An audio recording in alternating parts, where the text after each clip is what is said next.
Okay, YouTube, I went out and got some Dexcool shit. It's the first time in my life I've ever bought Dexcool.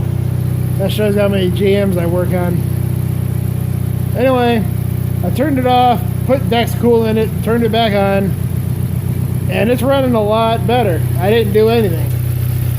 Maybe it just had to go through a small relearn because it sat so long with the battery disconnected, or I don't know, but she's humming along all right now.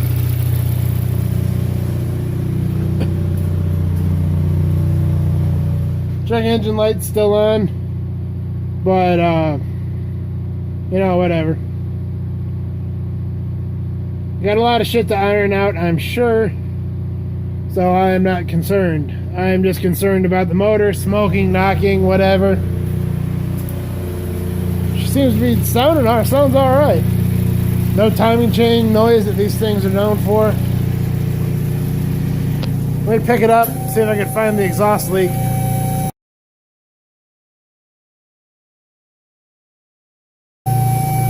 She's leaking good too. Look at all that exhaust.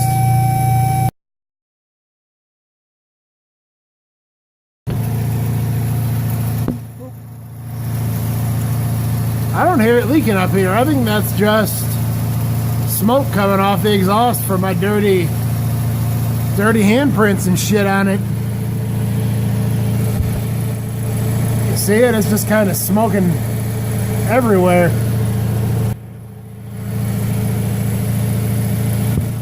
And it's not loud up here.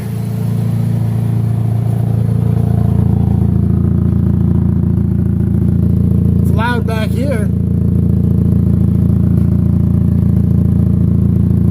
Oh yeah, right there, YouTube, hole in the exhaust, before the muffler.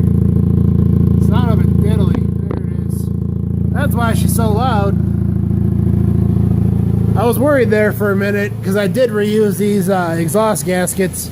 They're the steel ones, and I've had good luck reusing them before. Well, that's kind of shitty. I gotta put a tailpipe on it.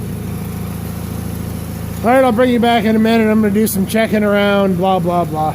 You know the drill. Alright, she's been running a little while now. She's getting warmed up. It sounds good to me. I think she's still idling a little high. She's about $1,000, maybe a little less. I don't know what it's supposed to idle at. But I got these codes. Evaporative emission. And pending codes, lost communication with TCM. I don't know what that's all about. I'm gonna have to look into that. And it's a pending code, so I don't know. Yeah, I don't know. I'll have to look into that. This emissions one, I'm gonna look into that too. I really don't know anything about emissions. I don't have a scan tool to make shit operate and do a systems check and shit like that, so yeah, I don't know. Some more figuring out, but I'm happy. I'm gonna throw the hood on it tomorrow, take it for a cruise. Yeah, she's just about done. Sounds good. This engine really sounds good. Just humming away. So I'm pleased. I'm very pleased. It's worked out alright. Cool. I ain't driven it yet though. We'll see what the hell happens then. Let's see. Okay, YouTube. Got all the exhaust hangers off. Exhaust is hanging down. Looking at it. You guys see it?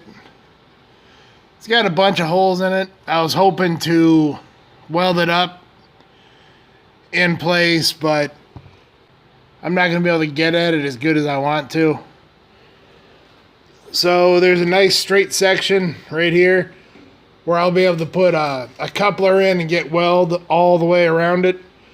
So I'm just going to take my Sawzall, cut it right there, pull it out, and then I'll be able to get a good look at it and put a patch on it. Okay, YouTube, I got the pipe out. It doesn't look bad. This is still a really solid pipe. It just rusted out where something used to be. Looked like hangers or something used to be on this guy.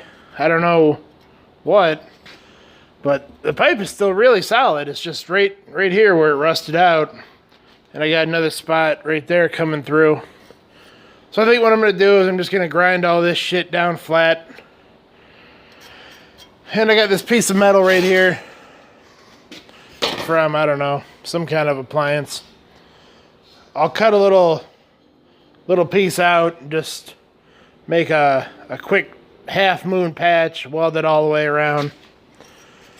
And that ought to shut this pipe up pretty damn good. Cool? Cool. Okie dokie. Okie dokie, YouTube. There it is. Couple of patches. Not my best work, but I don't care. It'll work. It'll be quiet. Nobody will know because it's in a spot where you can't see it. So, she's cool with me. She's back. Okay, YouTube. It's back into place up on the rubber hangers. She's back a little further than she was, but she'll be cool. There's the splice, all welded up. The repairs are up there. That'll be our little secret, because I doubt anybody's ever going to see that. Yeah, like butter, no problem. So I believe she's ready to drive. Unless that TCM starts, I don't know what the fuck's gonna happen. I don't know. We'll take it for a rip and see what happens. Okay, YouTube, she's sitting here idling. About ready to take her for a rip. The exhaust is nice and quiet now. So, see what happens.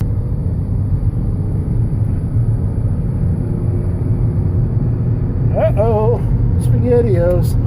She's not shifting.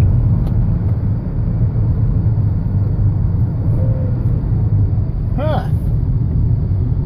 Well, perhaps that has something to do with the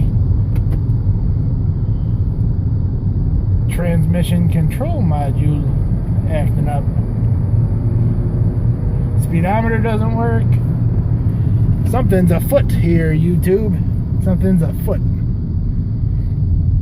Back to the Bat Cave. I'll be right back. Okay, YouTube, here's the scoop. It's the next day. I went out here, I did a lot of reading on it, and the TCM, I guess they're problematic in these things, in the cobalts.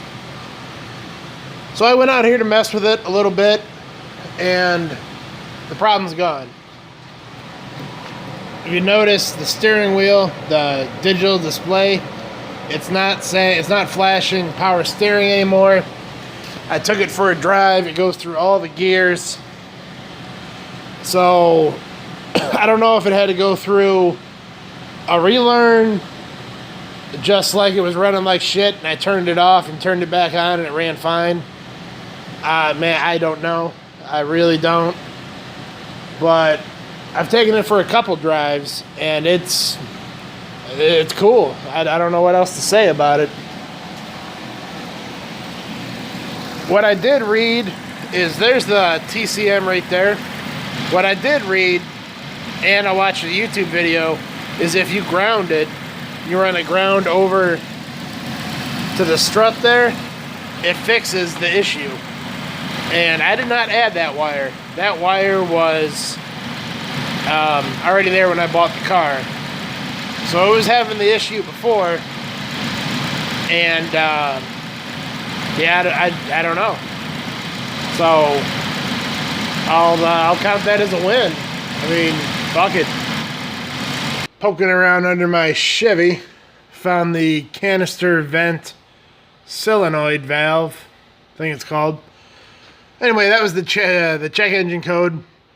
Poking around, and I see this guy right there.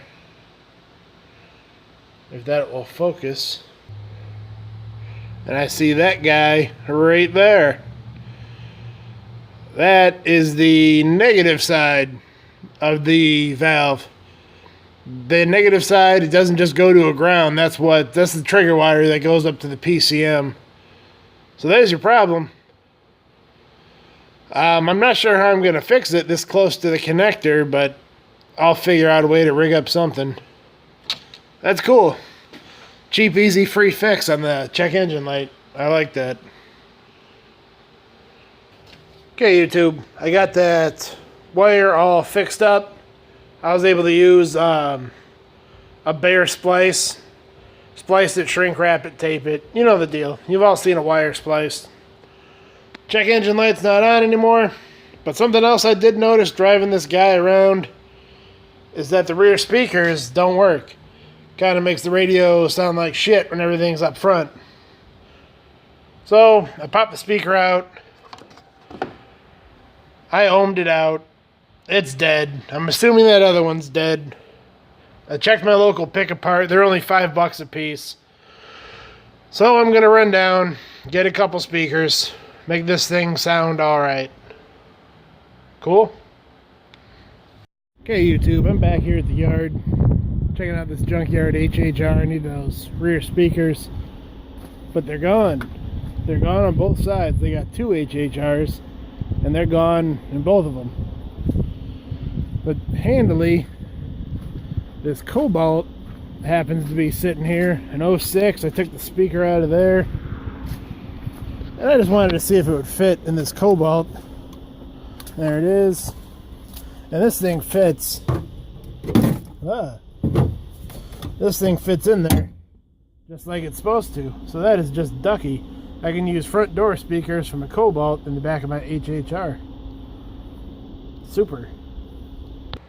Okay. Here we are. There's the original. There's that one. And it fits in the hole, but that clip is a little different. If you'll look, the little tab on that wire is on the back. And the speaker I cut out of the yard, the little tab there is on the side. So I think if I just cut that down and get rid of it, it'll plug right into this Cobalt speaker and I'll be good to go. So let me make that happen, throw it in the door and see how it sounds. Okay, YouTube. Got jumped in the car, just fired it up. Radio. Buy some gifts from yeah. Spoil yourself riding or just pay off some credit cards. Sounds a lot better. Unfortunately, I was only able to get one speaker. I don't know if it's a common problem for these speakers to go out in these GMs, but every car I looked in, they're gone. So I was only able to get one, but you know, it's better than nothing. It makes the car sound a lot better. So let me take this thing for one last ride and I think I'll be done with her. Okie dokie, here we go.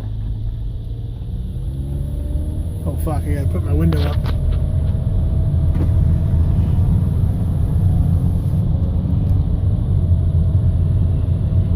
Looky there, she moseys right along.